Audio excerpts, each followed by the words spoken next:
Can everyone see this? Good to go. Awesome. Okay. Yes. So my name is Danny Calermos. I am a U.S. Army veteran. I was in the MP Corps, and I also was a mother. I had my daughter in 2015, and there was a lot of regulations and rules that I felt weren't explained to me and changed my trajectory of my life. I wanted to be a lifer. I was very good at my job. I loved being a soldier, and becoming a mother kind of changed things.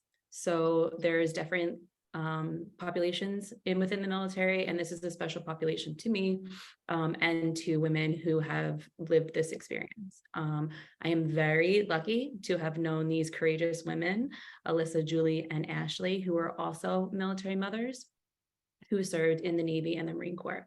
So although I was in the US Army, I decided to put this presentation based off of the UCMJ, which is a Uniform Code of Military Justice, which is our legal system that every branch has to follow. And I also decided to just make it specific to the Navy and to the Marine Corps, because the Marine Corps is a department of the Navy. So tonight's rules and regulations are going to be based off of that. I do want to have that disclaimer that the US Army and the US Air Force and the Coast Guard can have different regulations and rules according to their guidance and their military mission. So tonight's really just on the Navy and the Marine Corps. So I would have a lot more time to, if I needed to do all of that. So in a brief military history of women, it's been 75 years since President Truman had signed a law into the Armed Service Integration Act, which allowed women for the first time to serve in the regular Army, Navy, Air Force, and Marine Corps. Before that, there was auxiliaries. So it was mostly the WACS, which is actually WAACS, which is the Women's Army Auxiliary Corps. And then it was later structured for WACS, so the Women's Army Corps. We also have WAVES, which was the Navy. And so that was enlisted women in the Marine Corps Reserves. And then we had the Coast Guard, which was SPARS, which was based off of the Coast Guard's motto, which was Semper Paratus, meaning always ready. So before there was auxiliaries where the women were separate from the men in the military. And today in 2023, women are now integrated. So they start in the basic training or the combat BCT side, and men and women are actually forming in the military together at the same time. Before they were separate, then they were integrated for only the specialization part, so for their MOS training, not for the basic training, and then different branches adapted different roles, and now we're starting to integrate more females into male roles. For the Civil War, we had 20,000 women, anywhere from sewing to laundering to surgery and assisting all of the doctors and medical teams. We had women serving in the Revolutionary War, First World War, Second World War, Gulf War, all the way up to the OEF, IEF generation. So women have been a vital part to our history, but we are far and few between. In the Gulf War, there was 40,000 women who deployed to combat, which is something that was only between 1990 and 1991. So if you think about how many women that is in just 1 year period, it shows that women are really present in the military more than I think people really realize. We have had a female soldier who was awarded the Silver Star that was in Iraq in 2005. Her name was Army Sergeant Lee Ann Hester. So we have had, women who have even received really high medals and awards from their military service. Today, when I joined, it was 2011 when they opened up combat arms to females in the Army, and was one of my main motivations, because I was someone who was an egalitarian and I thought women can do just as much as the men. So that was my motivation. And very grateful that I was young enough to be part of that, because before that, you could not join a combat arm in the military as a female. So it opened up a lot of job opportunities for a lot of women, and they're opening up more and more jobs even today still. I am going to go into our table of contents for tonight. So tonight I'm going to speak about postpartum depression, breastfeeding, the rules and regulations of the UCMJ, body dysmorphia, body composition assessments, and then we're going to have our panelists speak about their live and lived experience being mothers in the military. So if you bear with me, I will talk a little bit about postpartum depression. This subject is something that I think a lot of women don't speak freely to their medical providers on, and how they're feeling after their pregnancy. And it's when your body and your mind go through changes during and after the pregnancy. You feel sad or anxious, overwhelmed. You don't really care for your life or care for your baby as naturally as it should. And if these symptoms last more than 2 weeks, then you should probably see a medical professional. According to the Pregnancy Risk Assessment Monitoring System, about 1 in 8 new mothers report experiencing those symptoms of postpartum depression 1 year after the childbirth, from anywhere from 2016 and 2020. Some of the symptoms that persist more than 2 weeks are feeling angry or moody, feeling sad or hopeless, feeling guilty, shameful, worthless, eating more or less than usual, sleeping more or less than usual, unusual crying or sadness, loss in interest, joy, and pleasure in the things I used to enjoy, withdrawing from friends and family, and possible thoughts of harming yourself or the baby.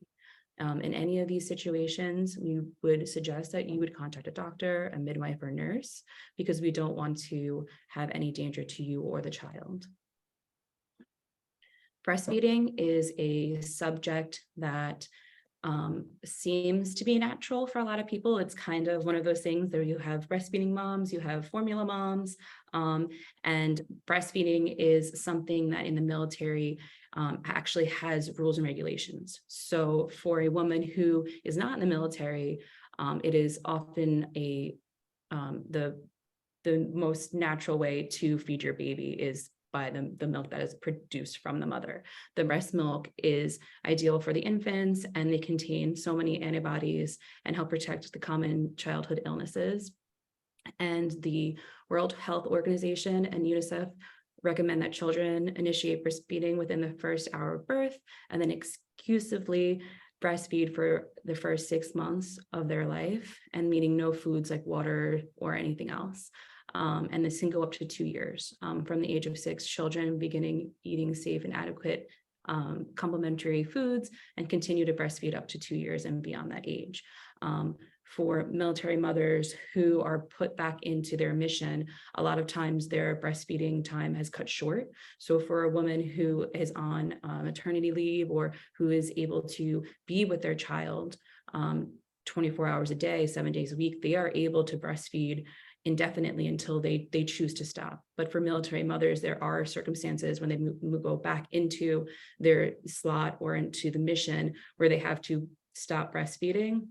And this can be something that is against their will and creates moral injury, because they have a certain type of expectation as motherhood to do something that they can't do based off of their duty. The feelings that they could have after the child grows up based on not being able to have given them the nutrients that they thought that they could, it could also lead into resentments or into negative feelings about their pregnancy.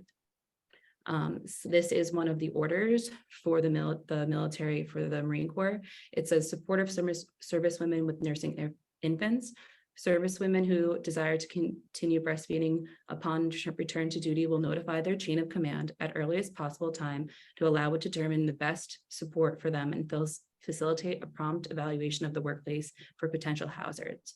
So knowing in the military, there is a lot of potential hazards for the mother and the baby, whether that be chemicals, whether that be ammunition or mechanics. It depends on the specialized role of that military member, where they are. And the military has made it so that women who are breastfeeding do not have to exclusively breastfeed inside of a bathroom.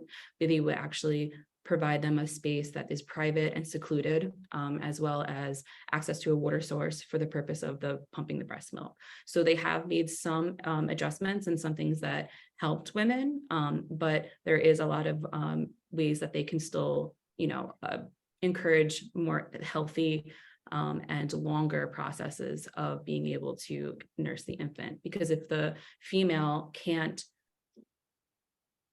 provide their child with the milk because they had to stop breastfeeding because the mission asks them to deploy, to go back on the road, which means for an MP, they're going to work the law enforcement side and they're working 16-hour shifts. So if a mother in the military works 16-hour shifts or 24-hour shifts, they may not have access to these things, and therefore their duty or their billet will change, and they have to change their role in which they were in the platoon to someone else's. So this causes a lot of I guess disruption to the company, because you will have to switch soldiers out if they can't perform their duties. I'm sorry. Oh no. Okay. Sorry, let's go up. So part of the rules and regulations of the Department of the Navy, the order is 5000.12 Echo. This is all the information for a pregnant mother in the military. It has anything from notifying your chain of command as soon as you know, all the way to if a Marine is pregnant, they're non-deployable for the purpose of this order. Deployment is a contingency operation, an expeditionary operation, or normal peacetime, 6 or more months of an operation. So a military member who is pregnant cannot deploy or be in danger. For me, I was a military police officer, so I had to stop working the road, or I would be in present danger and work in the office. Pregnancy should not restrict tasks normally assigned to service women and may temporarily limit the ability to perform routine tasks associated with the current military occupation specialty, the MOS, like I was speaking before, or billet that requires temporary reassignment.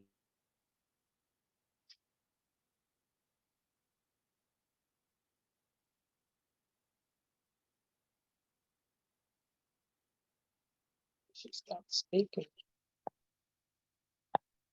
Danny, I believe that you cut out for a second. Yeah, you're frozen for a second here. Let's wait till you get back.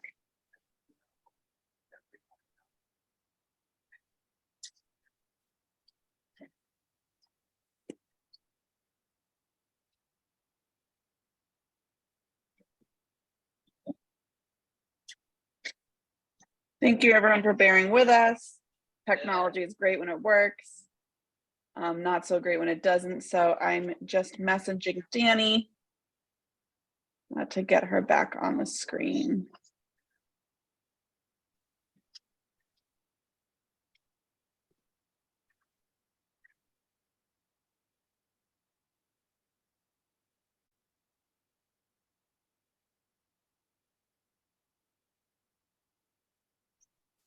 I apologize. Give us one more moment.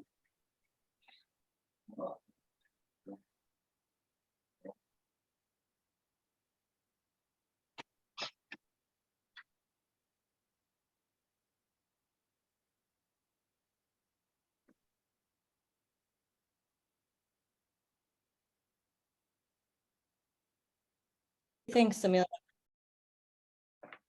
I was just going to say that I think I could speak on this topic personally while Danny hopefully gets back up and running online. Can you hear me okay? Yes. Okay. Hello, everyone. I am Ashley Vadas, a Marine Corps veteran. I served from 2006 to 2012. I was an intelligence analyst for the Marine Corps and also served on the FET team, or the Female Engagement Team. Myself and another panelist here, Julie Martinez, or Gunny Martinez, also served in Afghanistan together and on the FET team. My personal experience with being a mother in the military, I had my son in the military in 2009. So some of this stuff might have changed since then, but I was scheduled for deployment 6 months after having my son. Previous to, don't quote me on the exact year, but previously they could not deploy women until they were 12 months postpartum. But after we were in this last war, I think for like 5 or 6 years, because I had my son in 2009, so they could deploy us after 6 months. I was actually 6 months and like 2 days postpartum, and I was boots on the ground in Afghanistan. My unit was scheduled to go. Nobody could go for me. So I was deployed. I was an exclusively breastfeeding mother. And that was something that was extremely important to me, to exclusively breastfeed my son. And now that I'm a registered dietitian, that is even more important to me. However, I was not afforded that opportunity. So I had to stop breastfeeding my son and deploy. And that is something that has stuck with me for a very long time. I had already done one deployment. I'd already went to Iraq in 2008. This was 2010. I was going to Afghanistan, and having to leave my baby and stop breastfeeding at 6 months old is something that I still kind of struggle with. As a registered dietitian, I know the benefits of exclusively breastfeeding, what the World Health Organization and the American Pediatric Association, or the APA, recommends. I'm like deeply angered by this. I wasn't afraid to deploy. I had already done it once. I was ready for any kind of duty that was, I was responsible for. However, having women leave their babies at 6 months old was deeply hard for me. So that's just kind of like a very, hi, Danny, you're back. Welcome back. We can't hear you yet. I'm back. Thank you, friend, for taking over as fucking Sergeant. Oh, sorry, badass would.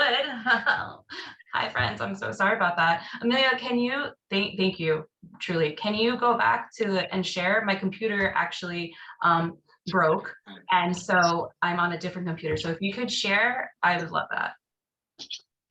I'm sharing screen. Oh, would you like to be able to share your screen? Share the PowerPoint for the UCMJ. We're on it, Danny. Can you see it? I'm sorry, I can't see it.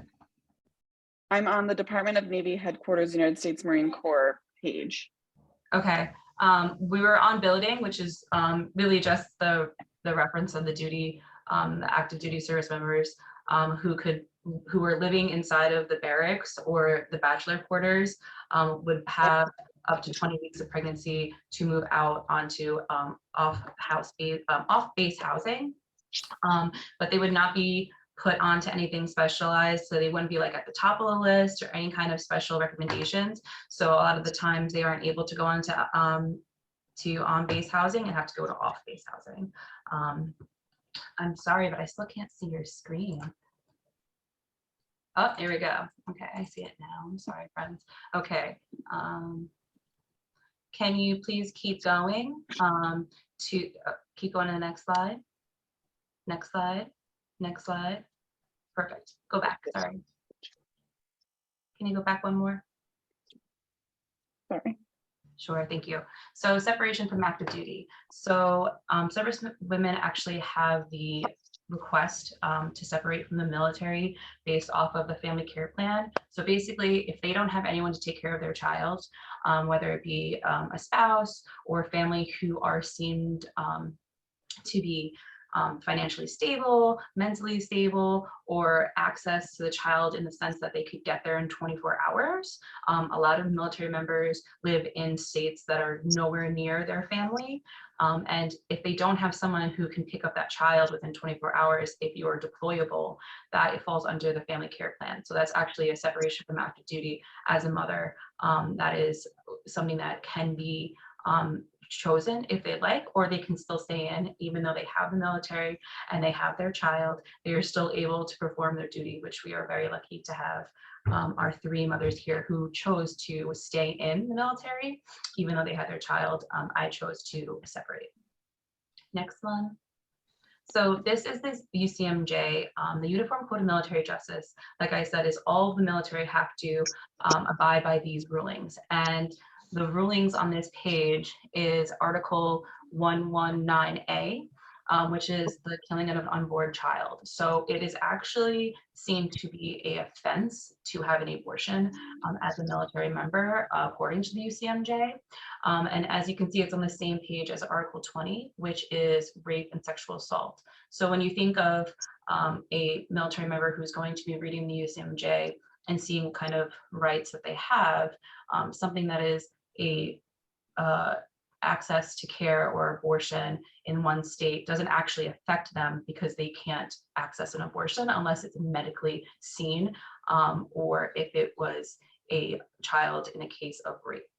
So those are the only two choices that a military member has if they wanted to have an abortion. Can you go to the next slide? As we know, Roe versus Wade was also overturned recently. That was affecting the military in a sense that abortion care in the Navy and the Marine Corps, they recognize that it's a women's constitutional right to abortion, but they still don't have those rights based off the UCMJ. And TRICARE actually isn't even covered unless it is of a pregnancy as a result of rape or incest or pregnancy that endangers the life of that pregnant person. The non-covered abortion care includes any other situation of pregnancy termination, I'm sorry. Next one.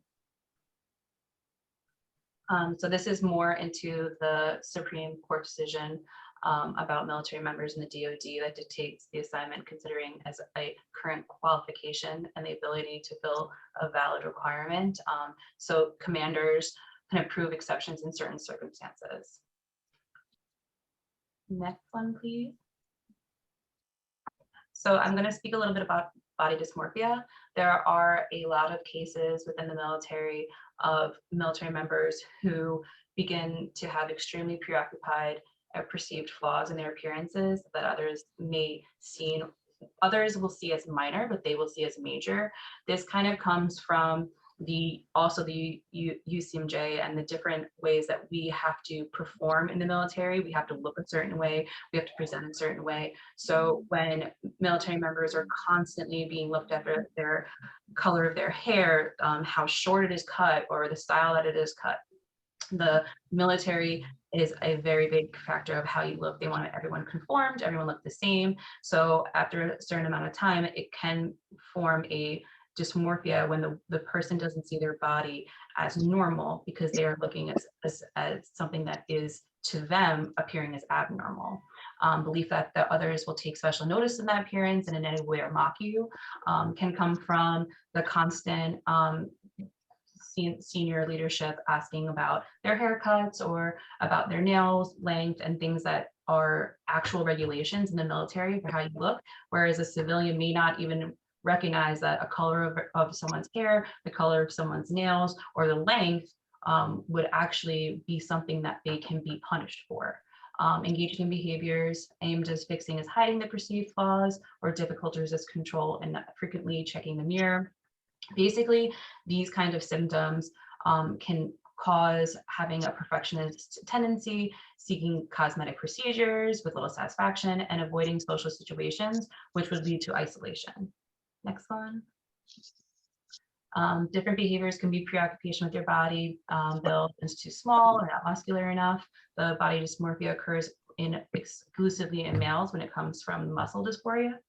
And the preoccupation with your appearance and excessive thoughts can be something that a repetitive behavior that is unwanted can affect in someone's life that actually causes a lot of stress or problems with their social circles, life, work, or school.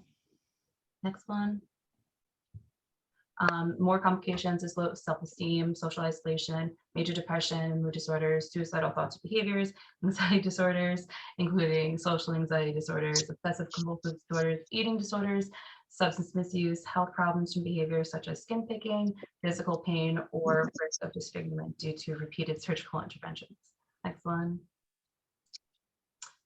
Body composition assessment. So this is something in the Navy that is identified on whether someone is overweight or not, and it is based off of their physical assessment of how they function within the military. And this is something that is connected to the body dysmorphia. You can keep going. Next one. So for a male, oh, sorry, go back. So for a male aged 17 to 21, they have to be below 22%. For a female 17 to 21, they have to be below 33%. As you see, as the age groups get older, so does the body composition get older. And this is an actual test that's conducted in the PT uniform with a sailor who has passed the BCA. Will not be someone who is negatively impacted. So someone who has a higher body fat composition will lose the opportunity to be promoted. They will lose the opportunity to be able to be in a reassignment. They will actually have a negative record, and it can be something that eventually is something that they actually be kicked out for or discharged for if they can't keep in within the certain percentage that is allowed by their age. Can you go to the next one? This is just the height table of the men and the women and how tall they are and how much they can weigh. So if they are of that number, so say they are 97 inches and they are below 102, then they do not need to be taped or measured in the sense of the body composition. And then it's only if they are over that weight does that actually come into effect. Next one. This is just a table of the percent of the body fat estimation in men. Next one. As you can see, they're actually really low numbers. This test was actually decided back in the Great Depression when people in general in America were much smaller builds. You can keep going. These are more regulations based off of the BCA about the measurements and the body circumference that's allowed for the sailors. Keep going. The weight measurement should be taken by a sailor inside of the Navy uniform of the day of the calibrated scales and shoes removed and socks worn. So they're on the floor and they're measured their height and their waist. And then the women, next one, are taped measurements of their is different to a male. So there's 3 places that are measured on a female, which is their neck, their natural waist, and their hips, whereas a male is measured on their neck and their abdomen. Going. Okay, so we got past the boring part of why mothers have a hard time feeling good, feeling that they look good, feeling that they accomplished their mission in the military, feeling respected, feeling that they had a predominant role in their pregnancy while being in the military. And I am so excited to be able to do this part where I do the rest of the talking and the women here do all of it. So if you can please go to the next one. Alyssa, I'm going to call you forth. So I have wonderful, beautiful pictures of all of our military mothers in pregnancy or their children after they were born. And so, Alyssa, you are my first candidate, but I definitely would appreciate all of you to have open conversation. If you want to piggyback on each other, please do, because you all have had the same experience of being pregnant, but we all have different experiences being humans. So, Alyssa, can you please introduce yourself? Absolutely. So thank you. I mean, this is also a topic very near and dear to my heart for obvious reasons. And it's not talked about like at all. So yes. So I was in the United States Navy as a social worker officer from 2009 and September 2009, I was commissioned, went to officer development school in October, went to my first command end of November, early December. And did all the things. I separated in January of 2016 and we moved back here, which is as much home as it can be. I've moved around a bunch, but my husband is from here. So anyway, but went into the military, come from a military family. My first duty station was Newport, Rhode Island.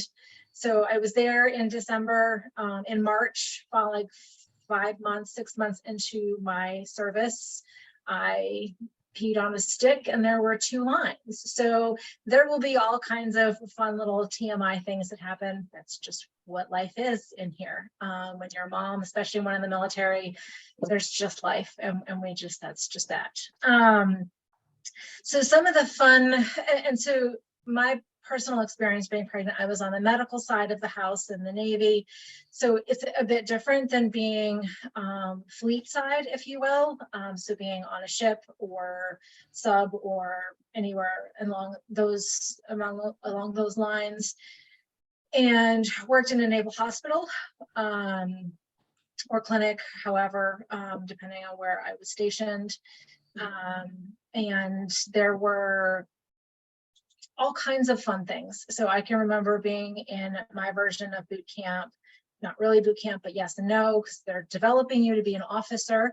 You come in as a commission. So my route, I came in as a commissioned officer and had my clinical skills. Thank goodness for that, because I had to learn how to be a naval officer, which that's a lot to have to learn. There's a lot of things, and there are.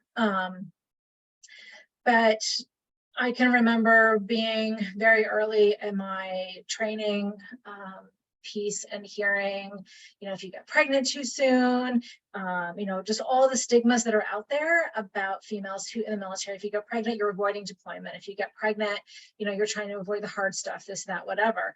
Now, my husband and I have been wanting to have a family, and we purposely waited until I was in the military, because we knew that if I got pregnant while I was in the process of going through getting commissioned and all of that, that it would just slow down that process, because it would. It is literally, fun fact, it is literally an act of Congress to be commissioned in the military. So like that's just a fun thing. So we waited, and things happened faster than we anticipated them to happen. So I was 4 months in and found out that I was pregnant on a home pregnancy test, because I wasn't quite feeling so right. And took a home pregnancy test, and there it was, 2 lines. It was shortly before my very first official out of officer development school PFA, or a physical fitness assessment. And I knew that if the brand new baby officer was not taking her PFA because she was pregnant, that would just start the rumor mill. And I was not about to have that happen, because there is that stigma. There is. And I'm like, I'm not going to be that person. I'm just not going to be. And so my command fitness leader asked everybody, as you're standing at the basketball courts in your PT gear, does any females here have any medical reason why you cannot or should not take this test? And I knew, 2 lines is 2 lines. I had taken 4 of them, or 3 of them at that point. So I knew they were all positive. So there's that. I didn't make eye contact with her, because I can't make eye contact and not be honest. Like, I just can't. And so I'm just like, nothing. And I took my test and I passed, and life was great and wonderful. I was within weight. I was in all those things that Danny has talked about. 2 weeks later, made the announcement in my clinic when the Navy had confirmed I was pregnant. I think that was like my 7th pregnancy test at that point in time, like 5 I had peed on, like 2 different blood tests. I don't even know. But the CFL, or command fitness leader, was also my LPO, leading petty officer. So she was the person the highest enlisted in my clinic, who was in charge of the other enlisted corpsmen, psych techs, who did a lot of a lot of really hard work. And so after I made the announcement, everyone was like, oh, she stopped by my office on her way up to the front desk area, and she's like, ma'am, did you know you were pregnant 2 weeks ago with the test? And I looked at her, I said, I did HM1. And she's like, and you still took the test? I'm like, I did, because I needed to. She's like, that's awesome. She's like, because there are a lot of women who would have said, nope, I think I'm pregnant, and they would have waited until they knew for sure. She's like, the fact that you did that makes you just, gives you major props in my eyes. And I'm like, okay, cool. And meanwhile, I'm trying to not throw up, because I'm like 4 months, or I was 8 weeks pregnant at that point. So just trying to get through my day and deal with all of that while learning how to be a naval officer. while learning all of those things, learning how to be second in command in a very busy behavioral health clinic at a very busy base. And all of that. And then, so the first picture you'll see of the khaki tent, that is the standard issue uniform for female naval officers, or yes, the pants color just notes that I'm an officer. If I was enlisted, they would be black, but we would all be wearing a khaki tent. You generally get that point to that point where you can't safely buckle the belt of your pants or your skirt without it looking askew, because you have to look a certain way.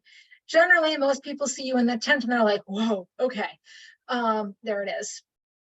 And then that's it. And then you just kind of pregnant and the job she's pregnant, changes that's and it. everything There it changes. goes. So it's It's a physical marker. They know that you're it's a pregnant very if you're in physical the tent. marker, and it's this. And so in my clinic at the time, there were 5 or 6 of us that were all pregnant within weeks of each other. And so we would see each other and be like, oh my God, next week. And so like, because you already kind of knew at some point anyway. Awesome. And Okay, so going I'm gonna just pause you and yes. talk to the next mother, and then we'll go into the questions, okay? So Okay. if you could please, thank you for sharing. If you could please go to the next slide. And we have Ashley. Now, Ashley, can you please introduce yourself and your experience when you found out that you just became a mother? Sure. Hello, I am Ashley. I am a Marine Corps veteran.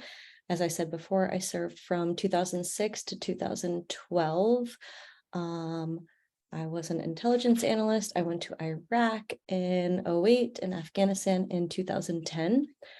I had my son in 2009. What did you ask me? When we found out? How we found out? Yeah. Or where were you in your military career when you found out that you were pregnant? Okay, so unlike Alyssa, I was an enlisted member. So I got out as a sergeant, but when I found out I was pregnant, I was a lance corporal.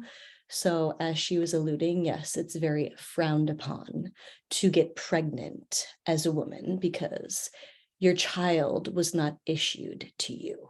I love it. Mm-hmm. So I was a lance corporal, an E3. So I would say like an NCO. So not very high ranking. And yes, the stigma is that we get pregnant to get out of deployments. Let me mind you that I am 37 years old at this moment in time. He is my only son, the love of my life. I deployed when he was 6 months old. And previous to that, I deployed to Iraq at 21 years old. So by no means did I have my son to get out of a deployment. So yeah, I found out I was pregnant when I was 9 weeks with my son, just on an annual regular go to medical, right? We have like, go to medical, get these vaccines. You're on the hit list for medical. You have whatever, we have a lot of things to do. So it was like, go over to medical, you are on the hit list for something. So I go over to medical for my annual physical. And did you know that you're pregnant? So no, I did not know. And I was PTing and doing all the things. PTing, and let me mind you, keeping up with all of the boys. And I say boys, not men. Keeping up with all of the boys at 5'1" and just over 100 pounds. So us women, we can do it. We can. And lead it too. Yeah. And so I'm going to move on. Thank you, Ashley, for sharing to our third leader in the room. Can you go to the next slide, please? Julie Martinez. Gunnery Sergeant Martinez, can you please introduce yourself to the panel? Yes, so I'm Gunnery Sergeant Julie Martinez. I joined the Marine Corps when I was at the brisk young age of 20, and that was in 2007. I believe Ashley was right. She was a few months before me, so she's my senior. If she would have stayed in, she probably would have been a first sergeant or sergeant major by now. So the way I found out, and Ashley's right, the stigma was, it ran through my entire Marine Corps career. You know, being a young female Marine and being human, I was sexually active, and I was very protective of myself and very careful, knowing that at any point in time that I would probably, if I were to get pregnant sooner than I should, which there's never, and to be quite frank, you know the stigmas, and you're also know the truth about ever getting pregnant. It's like there's never a good time. That's what people always told me growing up in the Marine Corps. There was never a good time to get pregnant. There's never the right time. And that undoubtedly was true the entirety of the time, because although I agree with Ashley, it doesn't matter whether you're 25 or 35, or it doesn't matter what age, it's always going to run into something, and you're going to have to like rearrange your life around it and try to like find a balance. But I was a sergeant at the time when I found out I was pregnant, and I was a drill instructor on the drill field. So having avoided, you know, being very careful my entire Marine Corps career, out of all the times that I could have gotten pregnant, I was on birth control, and at the time I had a steady boyfriend. And when we found out, I was growing very, very nauseous out of nowhere. It just happened one day. I was very nauseous. I thought it was probably because of the screaming and the running around, but it hadn't been that bad for even for the first couple of platoons that I had graduated. I believe I was on the tail end of my 3rd platoon, and I was about a year in on the drill field. And I went through a process that kind of puts me in a position where I'm not on platoons anymore. I'm still around recruits, but and I'm still wearing the campaign cover, but I'm not training a platoon. I was an FRP at the time, support company or support battalion. The platoon that I had of recruits was specifically the ones that were recovering from injuries. It's called FRP, Female Recovery Platoon. And it was during that time where I started to feel really nauseous, and it was just constant every single day. And it was really bad. I've never had headaches before. So it were pressing headaches every single day. And it got so bad and I worked with other female drill instructors too, who were on quota with me. And it's specifically a time frame given to drill instructors so they can rest, spend time with their family, you know, all that. It's not much of a rest period, but Julie, can you explain what the mission is as a drill sergeant, how long you're working on a typical day? What is a typical drill sergeant's like? Yes. So as a brand new drill instructor, I would be at work by lights. We call it lights. It's usually you would have to be at work before 04 in the morning, and you have to walk the decks before that time. So everything is dark. The recruits are still asleep, and you're walking the decks, basically causing chaos before the lights come on. You're checking foot lockers, making sure everything is secured. There is an extreme set of rules that recruits have to follow, and it's something that we firmly exhaust into their lives. We are a constant. We show up there at 3:30, lights is at 4, and it continues on until about, I believe it's 8 o'clock at night is when evening lights is. And even then we're on the deck walking back and forth, making sure that everything is secure, that the general orders are being adhered to for recruits. So roughly, I would say it's about 18 to 20 hour days. You don't get more than 4 hours of sleep a night. And that's if you don't have to drive back and forth. If you live on base, off base, it all dictates your life. It's absolutely overwhelming being a first cycle drill instructor. At the time, I was at least a 3rd cycle drill instructor. I got used to it. I got used to the grind, but it was still very, very just exhausting, and it just mentally and emotionally, physically, it breaks you down. But somehow you get used to it.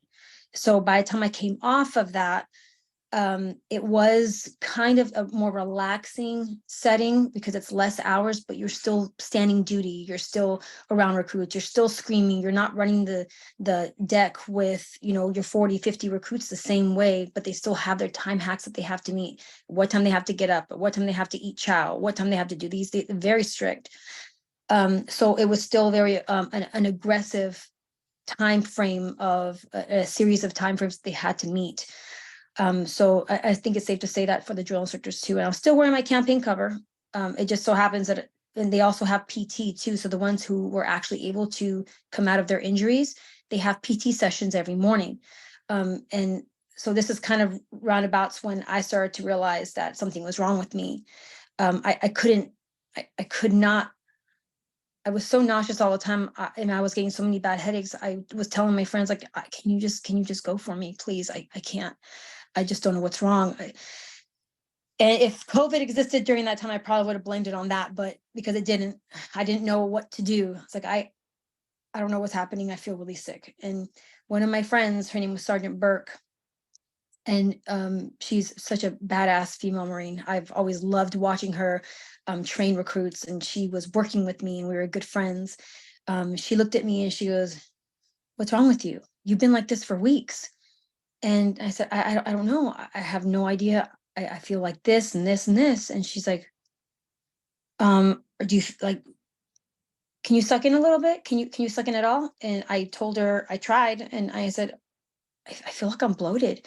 And she goes, "Girl, you're pregnant." Just like that. And I looked at her and I was like, "No, Burke, stop. What are you doing?" "No." And she goes, "Yep, you might want to get that checked like today." And when she said that, I thought, well, I just about buried myself neck deep. I'm probably pregnant. I know that I was taking care of myself, but there is no way that, you know, the thing with pills is that you have to take them at the right time every single day. And I know that that was not possible for Was me. birth control provided to you through TRICARE when you were active duty? From what I remember, yes, I was getting my birth control from the pharmacy. I had to get it prescribed to me. I had to go through several appointments first. It's kind of hard to get anything initially, especially during that time frame. I think it's a little bit easier to get a lot of that stuff now, but everything was kind of like pulling teeth. But yeah, There was definitely like a barrier to your access of care. all the back time then. for everything. Yeah. For everything all the time. Actually, I see you pinging in. I know that I don't know because I was kicked off before, but did you talk about your MOS as well, Ashley? I just talked a little bit about breastfeeding. I just wanted to jump in and say a little something about the birth control. Thank you, Julie. We are very much encouraged to take birth control the entire time we're deployed. Like, don't take your water pills. Take it the whole time.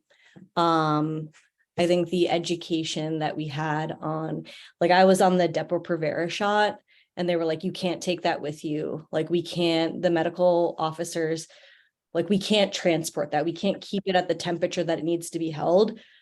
Meanwhile, like, after I had my son, I was like, "Give me the shot. I want to make sure.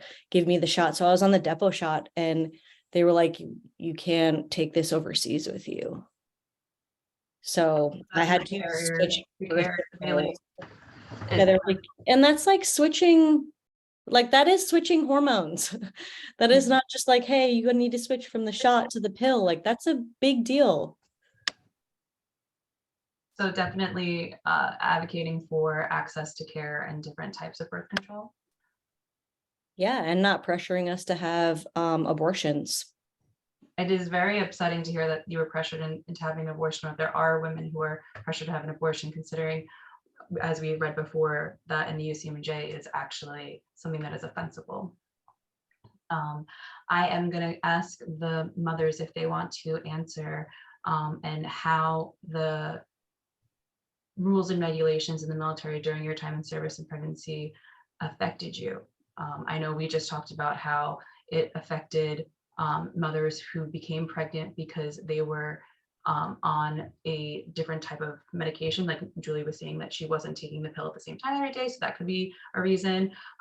We could have chose to have a baby like Alyssa, Ashley said she switched to different medications. So once you were in full blown, I'm pregnant, I'm still in the military, what were some of the rules and regulations that had made your pregnancy a little bit more difficult, or it could be positive? You could have, she was saying that, Julie was saying that she was removed off of the deck into an easier position of her job. Do you remember like specific, any like job modifications or things that helped you, or do you remember things that hindered you? So, I mean, I can remember again, it was my very first year of being in the military, and we wanted it to be a career. Like, we were like 20 years, we're going to do this, we're going to travel, we're going to sit. This is just how we're going to do all the things. And being told by my department heads, you can't take leave. You have to just do this. Like, there was a list of things that I had to do in my very first tour as an officer to be seen as a good officer. I could have been told you don't have to go to command PT, but I'm like, I want to set the example. I'm told I need to set an example if I want to be that officer. I don't want to be that officer that just kind of like whatever, because there's that stigma. There is that thing that's real. And so I went to command PT. And I mean, there were things I couldn't do, obviously, but I did what I could as long as I could. And then I reached a point where I'm just like, yeah, peace out. But like, I did what I'm like, I need to stay physically fit while I'm pregnant, because it's good practice just to be healthy and active and all of that. But I couldn't take leave. I had to basically bargain with my department head at the time to take planned leave so I could have a baby shower, because at the time we were only allowed 6 weeks of maternity leave, and that's not a Monday through Friday 6 weeks. That's a 42-day period of time when you are discharged from the hospital, 7 days a week, because we are not Monday through Friday folks. We are 7 days a week, 24/7. That's it. So the camouflage that you see there, I actually kind of love that uniform. That was our blueberries. Those became Navy issue in November of 2010. As you can tell, I'm very pregnant in that picture. And I was given the option to stay in the khakis because they didn't feel, they were like, you don't have to go to the new uniform until after you come back. And I'm like, no, if my sailors are wearing the new uniform, I will get the new uniform. My husband found it hilarious when I came home the first night, took off the outer blouse area, and my backside, there's a name tape that had my name on the button. He started to laugh. I'm like, what are you laughing at? I swear this is not the day to laugh. Like, I just can't even handle it. But the extra fun part is I was never taught how to blouse my pants, because when I was in boot camp, we weren't wearing that. So I was taught how to wear everything else, not that. So here I am, 8.5 months pregnant, trying to get combat boots on, figure out how to blouse my straps, like at 6 o'clock in the morning so I can get to work. No idea what I was doing. So I get to work, and my LPO at the time is a different person, different LPO. I'm like, HM1, I need you to help me with my sleep strips, because I know I didn't do this right, and I just need you to help me figure it out. And so he just laughed. He's like, ma'am, I got you, no worries. But like, there was just all these things, like these pieces of, if you want to be the good officer, if you want to be the good leader, these are the things you have to do. And if you don't do them, then that sets a negative tone for your career. And that's an implication you don't want following. Absolutely. I remember when I was pregnant, the first sign they say of a woman being pregnant is that they're allowed to wear their combat uniform. So for me, it was the ACU pattern, the Army combat uniform, and you got to wear sneakers. So because I had a back injury, I was allowed to wear sneakers rather than the combat boots, because as you know, as a pregnant woman, your feet are going to swell, your ankles are going to swell. So wear a combat boot that is stiff, it's going to be uncomfortable. And so they allow women to wear sneakers. So that's always the first sign of a woman being pregnant, is that they're in the combat uniform, but they're wearing sneakers. So I definitely can say I agree, Alyssa. I'm sure it was very difficult to do that, especially having a belly in front of you. Yeah, I would like to add to that. It's because we were talking about, Alyssa, we were talking about before we actually allowed everybody to hop on to hear our conversations. Because of all those stigmas, I remember, although I was really excited to be a mother, because that's something that I've always wanted to do, I was so gravely distraught that I was going to disappoint everybody. Not that I even cared about what anybody ever thought. It's just that when you're somebody who even exceeds even your own expectations, and you're always running with I was just like Ashley, I never amounted myself to the female standards. I always amounted myself to the male standards, because if I can exceed the female standards, I know that I'm where I want to be. It was one of those things where it was always like a push pull. I wanted to do this. I want to be a mother, but then what's the Marine Corps society how am I gonna work around it? How am I gonna do this? And then you're worrying about everything post. You haven't even started really your pregnancy, and you're already worried about what's gonna happen after the pregnancy.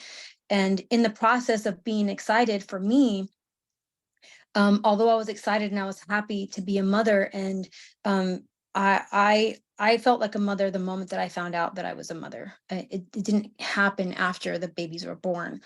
So I even though that was the case, I try to stay in my camis, my normal camis, as long as possible. Every inch that I could squeeze out of those camis, because I was just trying to be like everybody else. That was the And pressure to us, though, Jules. that In the Marine that Corps, was the pressure. if we wore the pregnancy camis, we were Of frowned course. upon. They were like, we were shamed. I was the same with Jules, like a little bit over 100 pounds, 5 feet. I didn't wear those pregnancy camis till the very end, because we So were you just shamed. couldn't.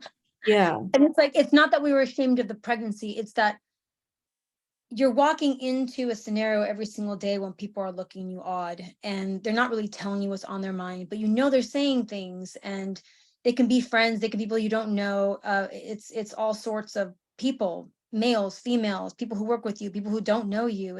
We were shamed. just- We're Marines first. We were supposed to be Yeah. Marines. We were shamed. yeah, because they end up You go a little saying, bit- Go ahead. I'm so sorry, Jules. Can you guys go, as Marines, people may not know that your appearance is like the first cardinal rule of being a Marine. So can you talk a little bit about that, and how like that may have affected, how people see you, and like how your uniforms are seen? oh yeah, traditionally Marines are known to look sharp and crisp and clean, and to look the part. It's not just you're a part of this institute, and no, it's like we are the institute, so, or the institution.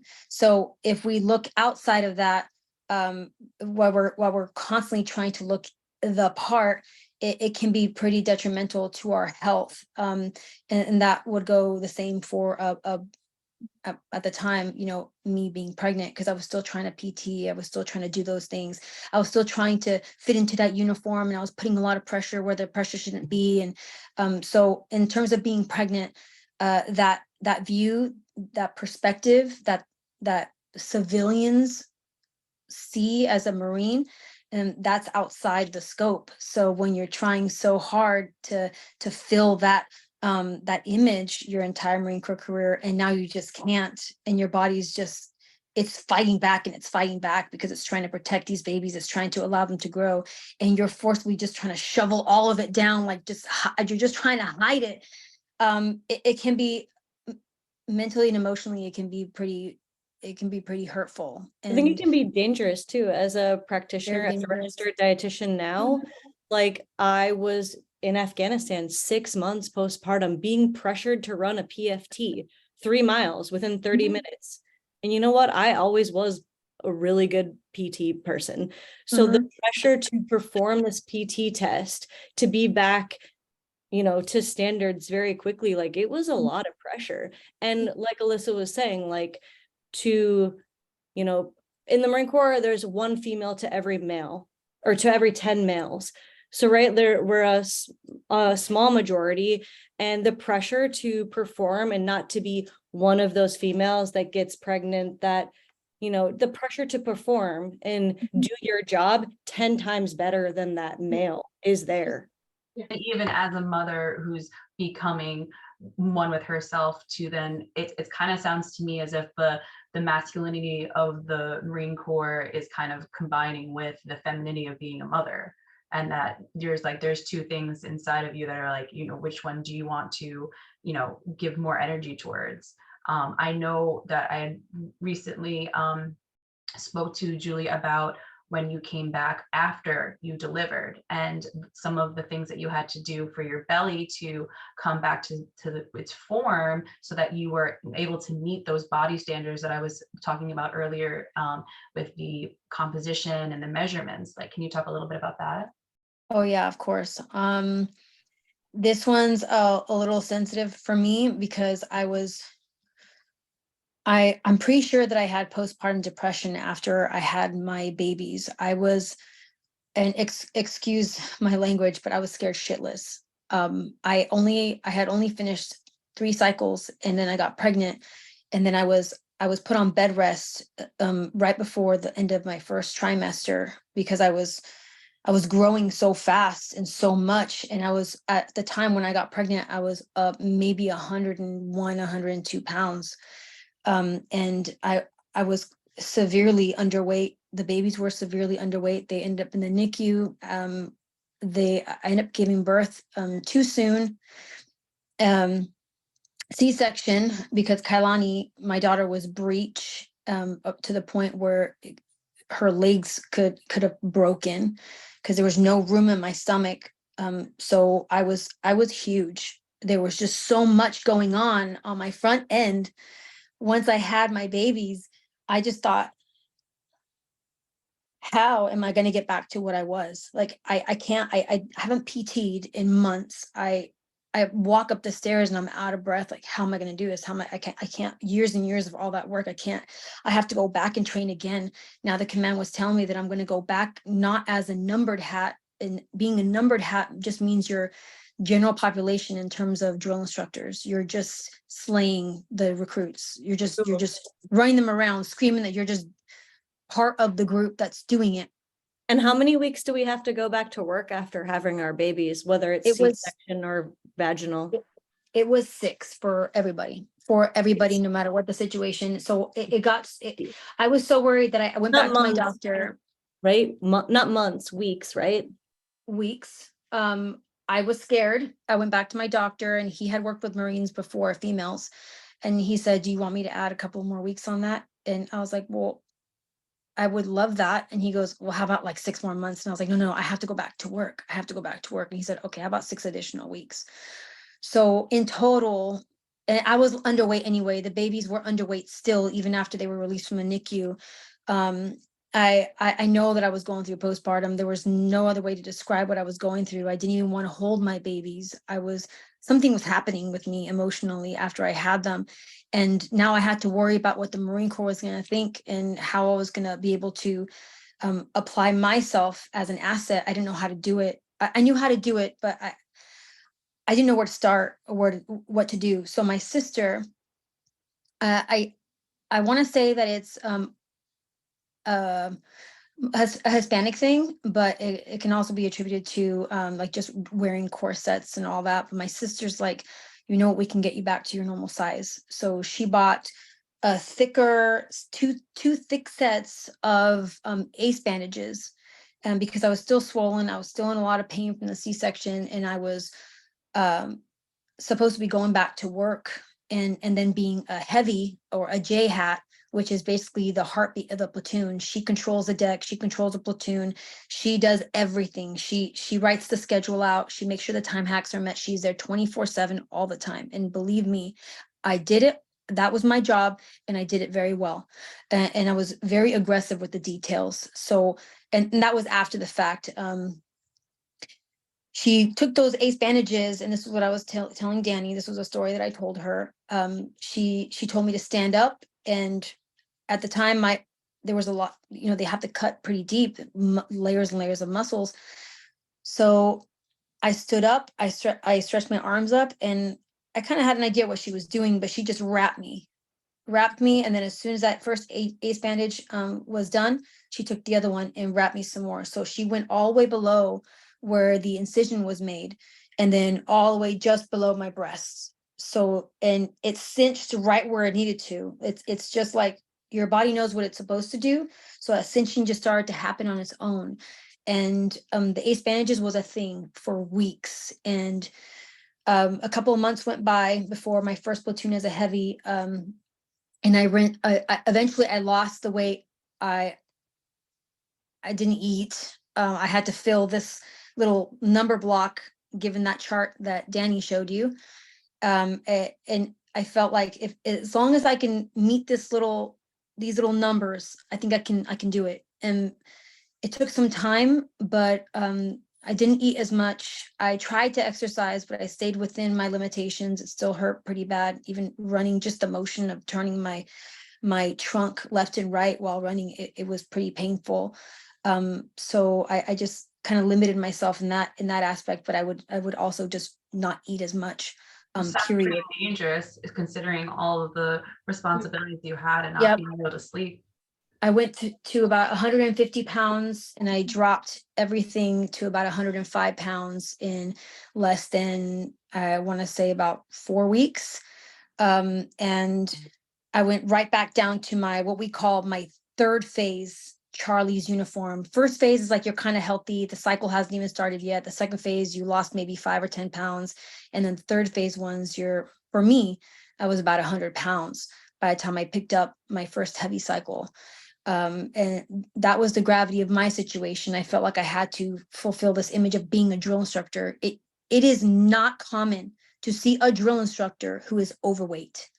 And there was no way I was going to stand in front of these recruits, a platoon of 50 to 70 recruits, put my right hand up in the air and scream that drill instructor pledge to them, looking like I just had babies. There was no way I was going to do that. I did everything in my power to get back to my original size. And in fact, I lost more than I intended. And that was just through being dedicated. I got to look this way. I have to look sharp. I have to make sure that there's no stomach involved. There's nothing. And I was able to achieve it, but I would not recommend what I did. I would not recommend it to anybody. Thank you, Julia, for sharing. I know it's not easy. You As had a lot of as a clinician in the naval clinic, I mean, I would see females members coming in all the time in similar situations, and they would just be like, I can't, and they were like, you cannot diagnose me with bulimia or anorexia or whatever, you just cannot. And there was this, well, it's not really that. They're just extra motivated, And so there were ways that we worked to help protect each other, even though we were just like, sister, this is not healthy for you. And it's not. I mean, and it could be a whole other presentation to talk about, the prevalence of eating disorders in the military, but that's a whole other conversation for another time, because that's 2 hours at minimum. But it's that pressure. It's like, you have this pressure. Like, I had 6 months post delivery to get back in shape, to get back in weight.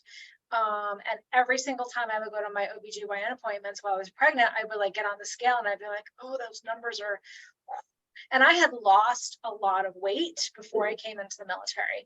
I wanted to be healthier to get pregnant. There's the irony there. And be healthier to do all of that. And so the numbers on the scale would be like, and I would fight with that demon in my head of, this weight's never going to come off. And I remember handing my CFL, my discharge papers from the hospital when I returned to work at 6 weeks after having my baby, which during that time, my department head was relieved of her duties. And I then took over command of a very busy clinic, new mom, on 5 hours of sleep, maybe, with an infant at home, now running the clinic.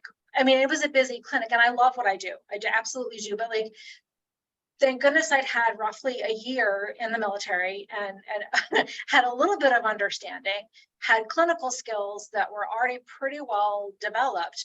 But like you add all of those things in there and the pressure to be that, I mean, my new department head was a nurse manager downstairs and said to me, he's like, LT, I need you to run the clinic. We can't have, whatever. And he's like, I know you've got a new baby at home and I know whatever. He's like, but we don't have any other options right now. Your replacement's not due in for another 8 months. And I had a choice in that moment to say, well, it was always going to be yes, sir, to whatever. And my answer was, what meetings do I have to be at? You tell me what I've got to do, sir, and I'll do it. Like, so yes, I was a brand new mom, still roughly a brand new officer, but I was now in charge and I had to put that on the back burner because my husband was a stay-at-home parent, still is. And so it's like, well, that's why he's there. And so it was like a role reversal in that, if you're a man in the military, and you've got a wife at home, well, she's doing all that, like, whatever, you don't got to worry about it. Like,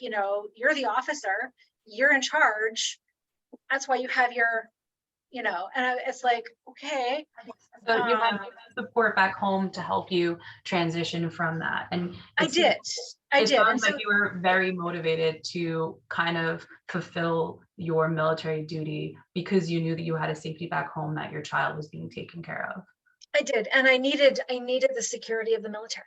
I needed the security of my housing paid for, my health insurance. I needed that security because it was me.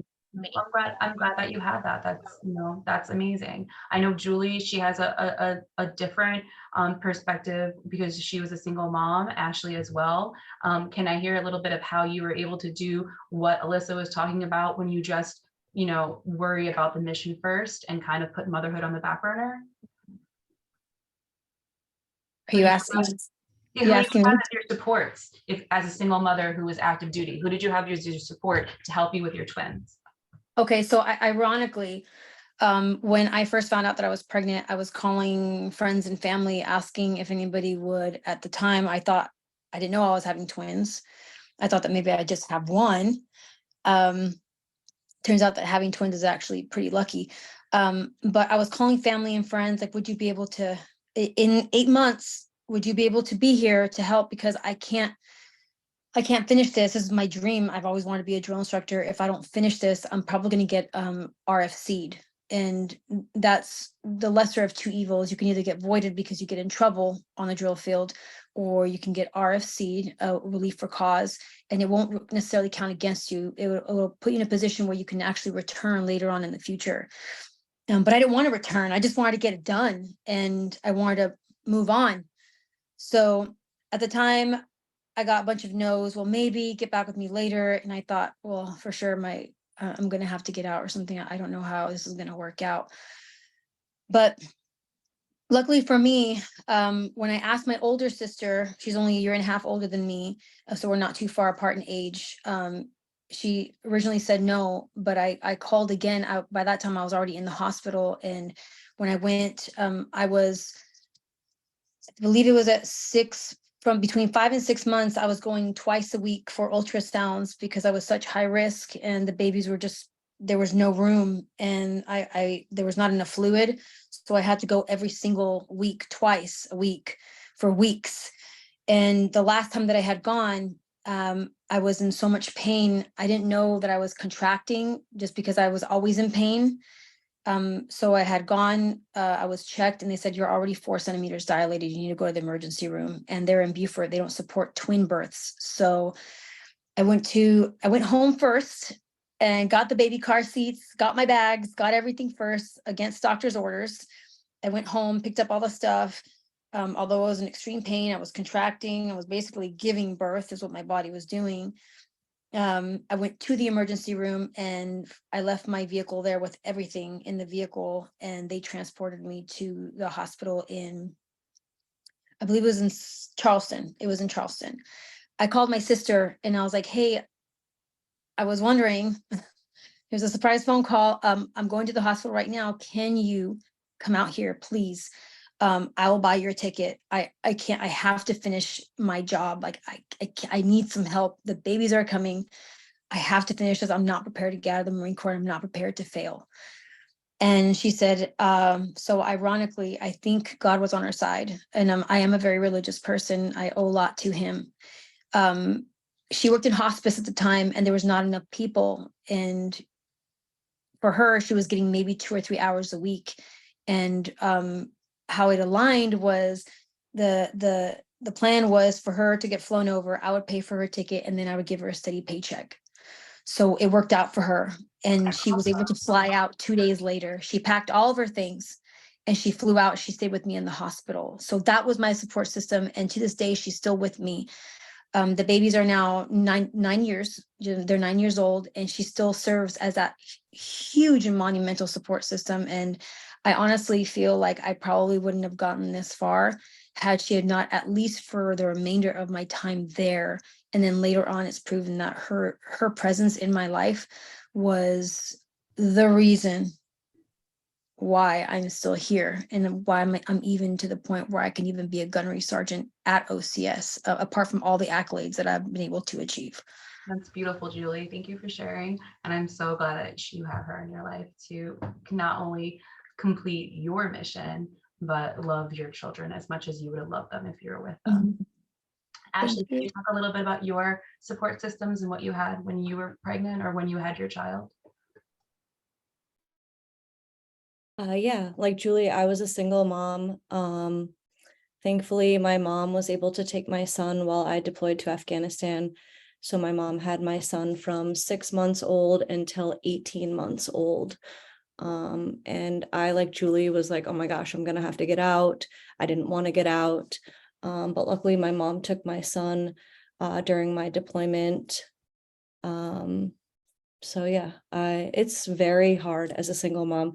Like we were talking about before, we go back to work at 6 weeks. Like I was fully breastfeeding, waking up early to breastfeed, drive to base, drop my son off at base daycare, pump. I would go over during chow time or lunchtime, go nurse my son, go back to work. I worked with 4 men in my intel office, and they were not nice about me breastfeeding at all. So even just like my breastfeeding experience was not good. They didn't provide me a space to use my pump at work. So I just used my pump in my office until they were so uncomfortable. They found me a space with running water and a place to plug in my pump. And you know, it's upsetting. I was a stellar Marine. I was the guide in boot camp. I was the guide in intel school. I volunteered for my first deployment at 21 years old. I actually went on my first deployment for a gunnery sergeant who was going through a really bad divorce. So I said, hey, Gunny, I'll go for you at 21. So when my second deployment, when they're like, you're just trying to get out of a deployment for your baby. No, I am a stellar Marine and I have done my duty, and now I'm trying to take care of my baby. And that deployment that I left my son is when I met Julie, and we have been best friends for 15 years now. Because we went on that deployment together, and we were part of FET team and did a lot of stuff together, and we were, excuse me, but in the shit together. That is a formed relationship that no war could separate. So I'm glad you two had each other and to have those experiences as a mother. Alyssa, I'm going to start with you, and then I'm going to go to Julie and then Ashley. And I'm just going to ask what you would give advice to a service member who is pregnant right now, the best advice to give, or something that you would like to see happen in the future for a service member who becomes pregnant, whether it be rules and regulations, before birth, after birth, during birth, anything of that sort.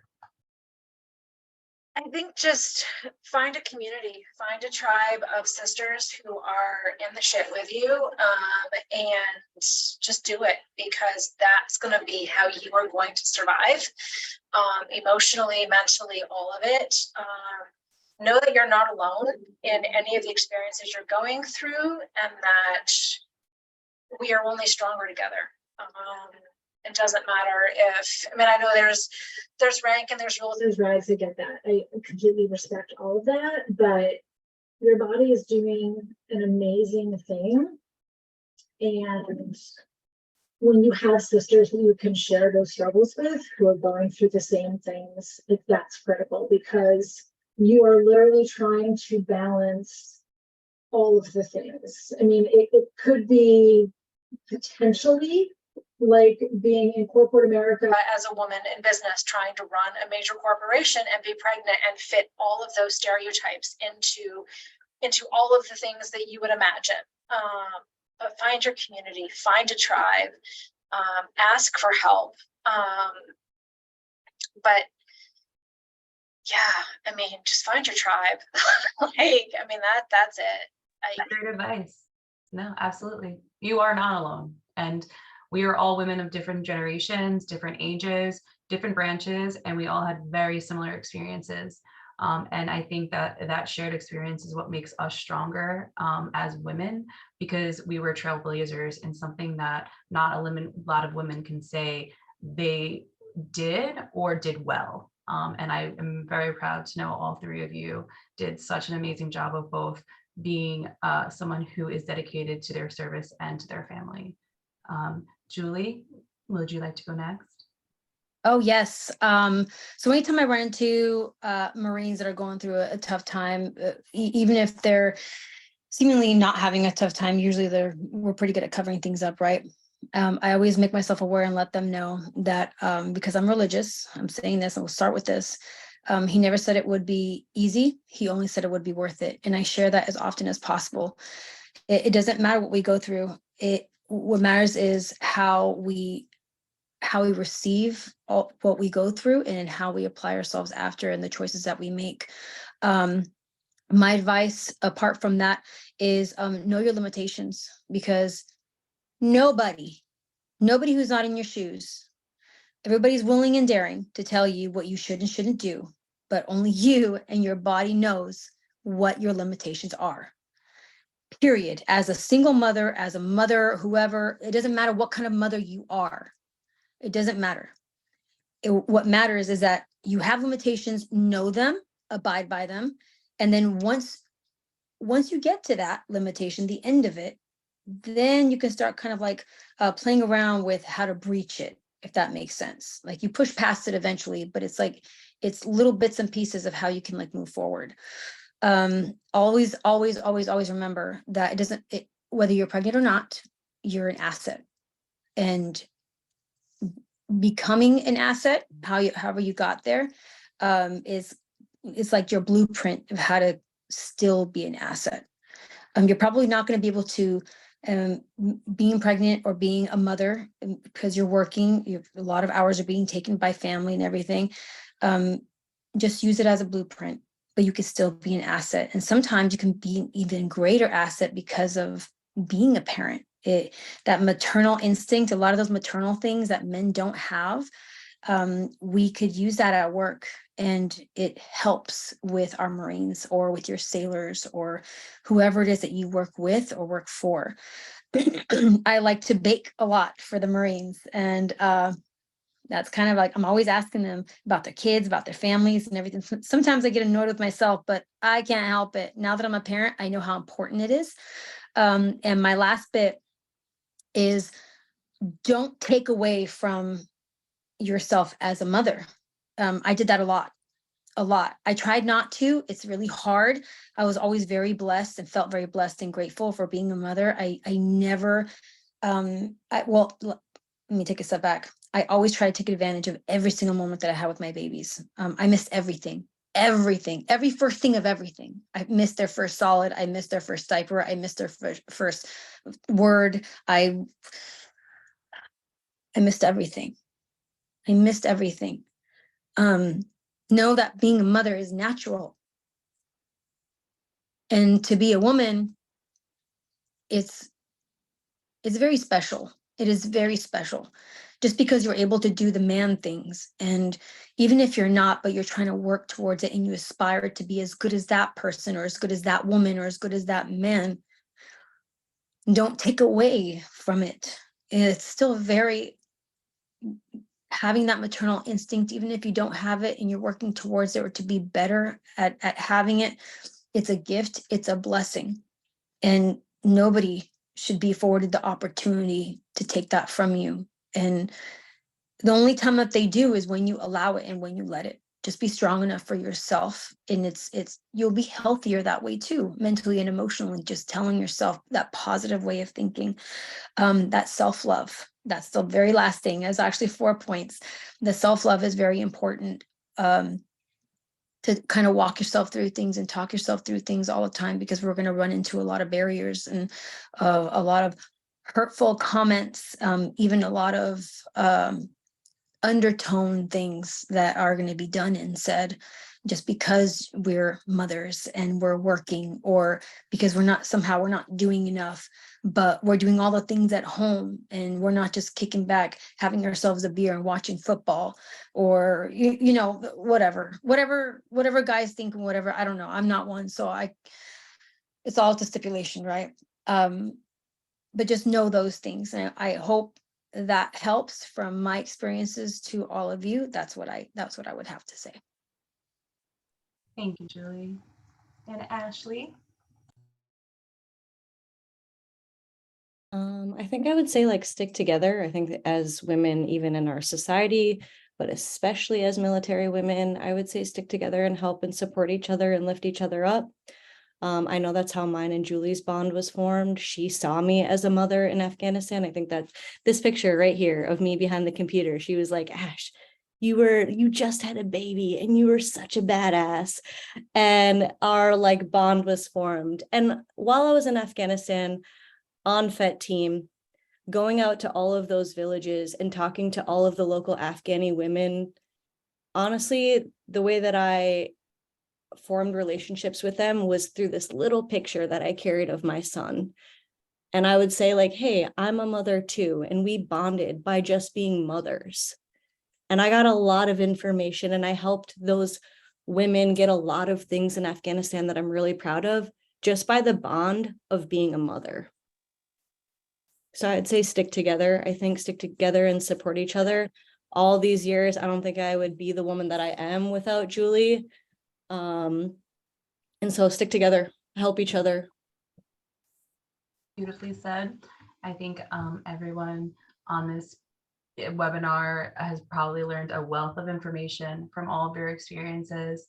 Although very vast and different, we do all share the same commonality, and being, you know, there for each other is really important for these hard times, because it is not easy. I want to open up, we have about 20 minutes left, to anyone in the audience who has any questions for our panelists. Amelia, do you think you can help me out with that?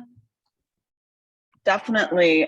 Folks, feel free to throw your questions into the chat box now. I do have a few marked that I'm going to go up for. And panelists, there's just a lot of comments here that I will send to you in a chat log, but if you have a moment, you can look at them as well. A lot of people are thanking you for you know, your time and sharing your experiences and your honesty that you've given the group tonight. I did have a question. I'm going to go all the way back up to the top. There's a question around training, in that, is there, when you are choosing to enter into the military, or if you're training in military, beyond the physical training, is there training provided or information provided around some of these rules and regulations that will specifically impact you as a woman or as a mother in the military? Formally, no. We're not like, sit down, let's have a class on this is the Marine Corps order per the family care plan or per pregnancy in the Marine Corps. No. Yeah, no, same thing with the Navy. I mean, when I deployed, yes, my husband is an amazing provider and support system. I still had to have a family care plan because if something happened to him, there had to be a plan. I was going to be a really long distance away, and we just had to have a plan. But it doesn't matter. I mean, yeah. There's no official conversation, and I feel like they changed the allowance for pregnant service members to request separation due to pregnancy. I feel like that is no longer a thing, but I don't know exactly when that changed or if that changed. It was not a piece that was something that I was gonna do because that was what we wanted. But I remember having conversations with young sailors, female sailors, who were like, and I can't, is it okay? That's because they're like, yeah, they took that option away, or the command could deny it. Like, you could put in the request, but the command could say no, because you belong. And I think that's the other part that I think a lot of people don't really understand. You sign your name on like a bazillion dotted lines. You belong to the United States government. Like, that's it. Everything you do, you are their property. End of story. You want to be in the military, you need to be in the military. Your family has to be on the back burner. That's it. Like, it's not explicitly stated, but it kind of is. And even being medical side, while there was a lot of support, there was still that you were expected to do this, and this, and be at all of these things and do all of these things, and PT, and try and be a good mom too. And so as a clinician, knowing development, knowing all of those things, it was just like, I don't know how. I just, anyway. So, but it's, I mean, I wouldn't mess with Julie in an alley because she's badass. I can, like, Julie and Ashley, like, I'm not kidding, like, badass right there, like, legit. I wouldn't recommend it. Like, no. Yeah, I was like, I wouldn't mess with any of you guys. I feel like that's gonna be a thing, but there is a level of massive respect that I have for the work that two of you have done and continue to do. And so thank you for that, because that's, I'm gonna drop the word, Amelia. I just am. It's just fucking amazing. It just is. I don't even care. Like, I just use the words because that's what it is. And if anybody is offended, oh well, I'm sorry. We allow all the words here, and we have a lot of people that are really echoing like what you're saying, Alyssa. Is the admiration that they have for all you mothers on the panel. And there's kind of some connected questions that I'm gonna ask together. In terms of stigma and judgment that you received, both from other people that you were serving with. So we heard you touch on the stigma of being a mother or being someone who's breastfeeding with your peers. But also, what about the stigma that you potentially received from civilians who Eileen says that they have a daughter-in-law who was deployed with 2 children, and she received a lot of stigma. And how are some ways that you coped with that, or ways that you dealt with that, or ways that showed up in your life as someone who was serving in the military and was a mother? I love how the question always is, you can have a baby in the military? Like, Julie is about to serve 20 years. She was 20 to almost 40. So she's just not supposed to have a baby at all. So yes, we can have babies in the military. Otherwise, we're just giving up being a mother, I guess. So yeah, that's a question I feel like I've gotten a lot, is like, you can have a baby? You could have a baby while you were in the military? Because a lot of people don't think about serving, 20 years and retiring. And if you Let me don't tell you have how you kids, beat what's that wrong with you? stigma, because that's a really good question. Let me tell you how you beat the stigma.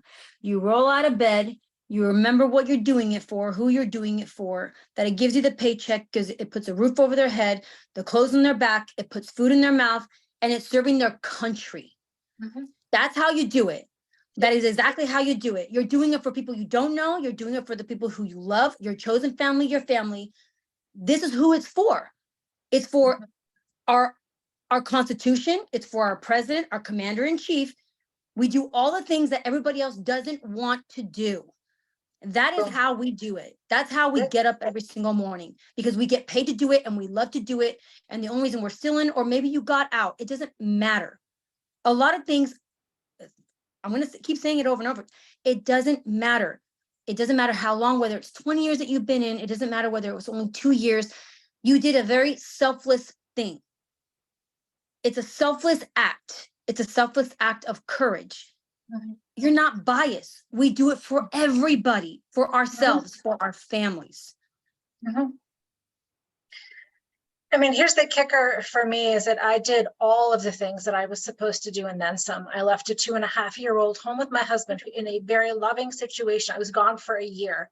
And for 10 months of that year, my son wouldn't talk to me on Skype because at 2.5, you cannot possibly know and understand why I can hear mommy, but not see mommy.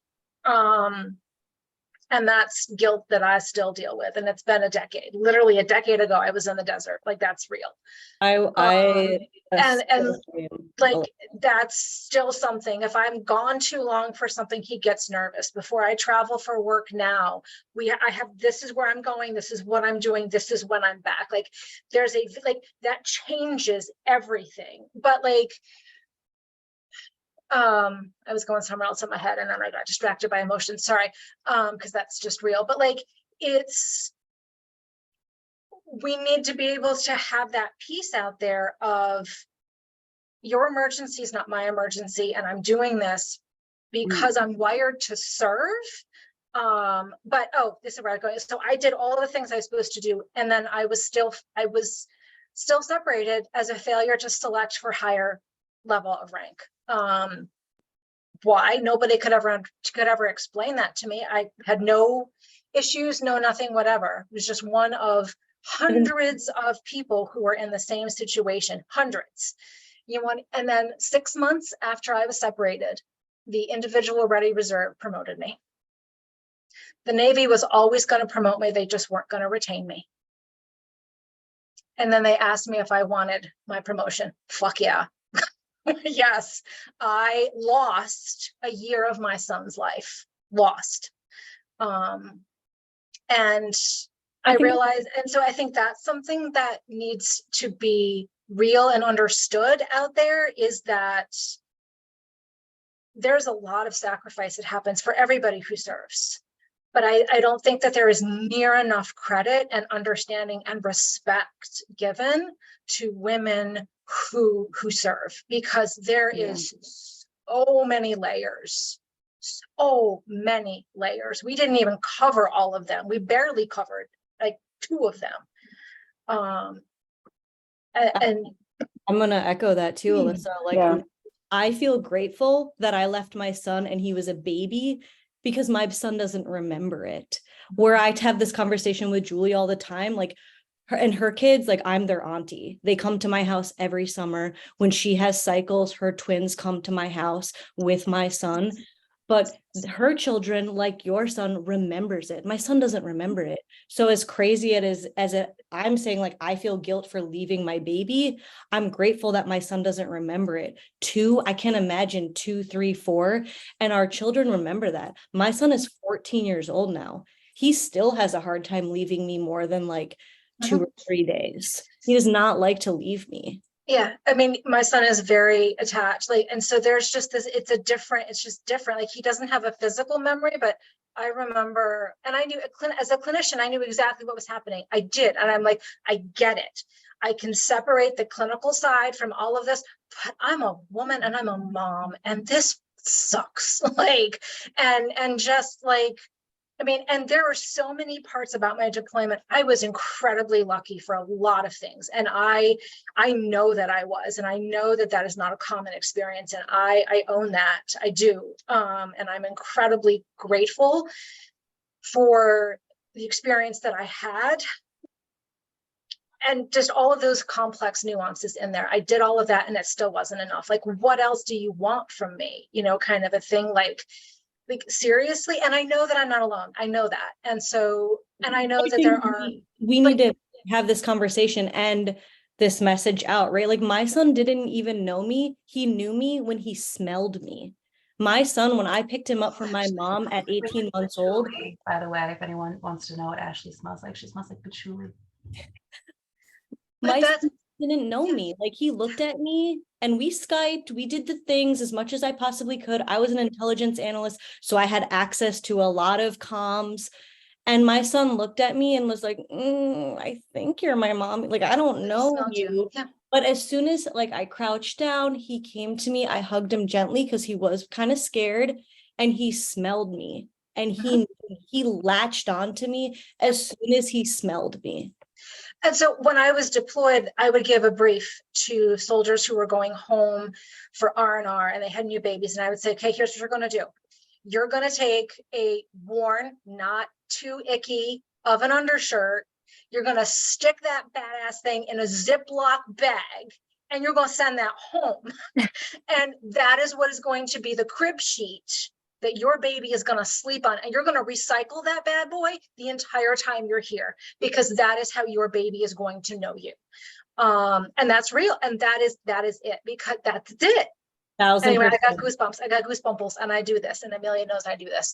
But no, it's okay. I have one more question that I want to make sure I get in, that I keep on having this refrain in my brain. It's like, why do we feel so justified to question women, like, about the sacrifices that they make for their children, as if they wouldn't know better, you know? And it's just I'm just sorry that that's something that, on top of everything that you've had to deal with.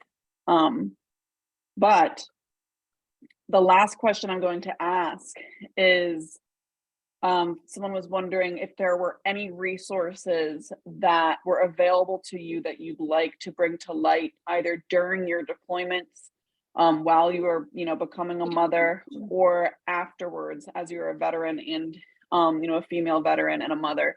Were there any resources that helped you, whether that be medically, mentally, with your peer support, with your community support? We'd love to gather those together. I can start with one. There is on most bases. I was with the infantry in Hawaii for a few years, and I was the first of her kind. In 2016 to 2000, and it was late 2016 and 2020. I was going through a lot when I was there. A lot of the males were putting me to test, and I was a staff sergeant. I wasn't just like a corporal or a sergeant. I was a staff sergeant. I just finished the drill field. I got random orders from one unit in Hawaii to the infantry. And I guess they looked at the criteria and they thought that I was it. So they threw me in there. The family... Clayton Family Support Center. I think so. Yeah, they provide therapy. Yep. And I went there for a little while, but it just was too difficult to see somebody. There was just there's too much lag in between. So it wasn't what I needed. I needed something more constant, more reliable. So the MFLAC, the Marine Family, I also can't remember I'm terrible with acronyms, but she basically I don't remember the Military Family Life Advocacy Center. I'm gonna make that up as I go along, because that something like that. Yes. I relied on her for when I was with 3-3. I went to her once, and that was it. I was in her office at least twice a week. And then it was the MFLAC. So we have a lot of support systems there that help with therapy and just to talk to somebody. So a lot of resources. There's just a lot of them get pushed off to the wayside, because what happens is that Marines get briefed about these things, sailors get briefed about these resources, and when they just don't think about it when they're being briefed about these things. So by the time they actually need them, they have to actually reach out to people again and ask for resources again. So it's very natural, you just don't listen to things and shoot, I need to talk to somebody. I don't know who to talk to. And there's 50 different things you can do, but you maybe only catch one or two of them. And then there's stigma if you do talk to somebody, because then that's also real, but that's a whole other piece. So one thing about the USO, has a book, a series that you can have their voice, the multi-member's voice, reading a story, so that you can have your child, as if you wanted to put them to bed at night and they're missing their parent. Is something that my ex-husband did for my daughter. He recorded himself reading the book. And then at night, I was able to play it for her. So she felt more connected to her father while he was deployed. Did I What was that misunderstand the about, Danny? question? Did I misunderstand the question? Okay. Not for me, you didn't, but I don't know if that was Alright. how the question was. Different No, I was saying the resources for USO. different reasons. Yeah. No, I was saying the USO Okay. is a good resource too. Like the USO had this special program for while they were in the airport waiting to deploy. You can Okay, buy got a book and then record yourself, and they will make it into a CD and send back to your family. So I was saying the USO. Sorry. No If, worries. if you're in New York, which I saw a lot of people in New York, NYU Langone has military like therapy services that are awesome for any military families or veterans. And to Amelia's point, I think, Alyssa's point, I think a lot of people, like I was an intelligence analyst, I held a top secret clearance. I was very afraid while I was in to ask for a lot of things or to say a lot of things. So I think that, depending on your job, if you're a MP, a police officer, you may be afraid. I think a lot of military members are afraid to ask for help while they're in. I had a lot of on the, off the books counseling sessions that happened in the dining facility over grilled chicken, like, or whatever. And it would just be like, how you doing? All right. How you doing? I don't know. Today kind of sucks. Okay. And that would be generally the gist of it.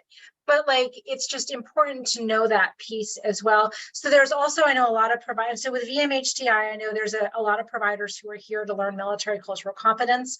One of the pieces that I want to stress as a former military mental health officer is that you may want to be able to offer services to support active duty or reservists in your practice. Please become TRICARE authorized to do that, but also realize that they may not be able to see you because there is a true piece when it comes to fitness for duty clearance. That is a very specific criteria for deployment, for duty, for all that other kind of stuff. That in itself is a training that is, it is just real. But when you encounter people who have served in the military, and this is just critical, don't ask if they are a veteran, because there could be a number of reasons why they may not identify as a veteran, but ask if they have served in the military, because that question will get you an answer more than are you a veteran? And it can lead into that discussion. Enter into that conversation with curiosity. Tell me about your service. What does that mean to you? Tell me, and be curious, because all four of us were moms in the military. All four of us have very different experiences, but our experience being mothers in the military is what unites us. We are sisters in service and that unites us. And it's knowing those pieces. It is always okay to ask for clarification and help me understand. You are a brand new clinician building rapport with somebody. That's it. And if 4-letter words bother you, I will get you a hurt feelings report, and I promise you will laugh, because that's just one of the best forms I've ever seen in my life. I swear to God, it's hilarious. And no, you can't use it as a progress note. I'm sorry. But yes, anyway, so thank you. All right, I'm gonna wait a beat. I'm gonna say all things CE and close this out. Is there anything that any of you all would like to say before I close? Just thank you for being here, listening to our lived experience and our stories. Thank you for having this conversation with me and everyone to learn and grow from this experience. There's a lot of room to change for positive, from mothers who have 15-year-old babies to mothers who are having children who are having their own 15-year-old babies. There's always been mothers in the military, and we just want to see them have the respect and the lifestyle that they deserve.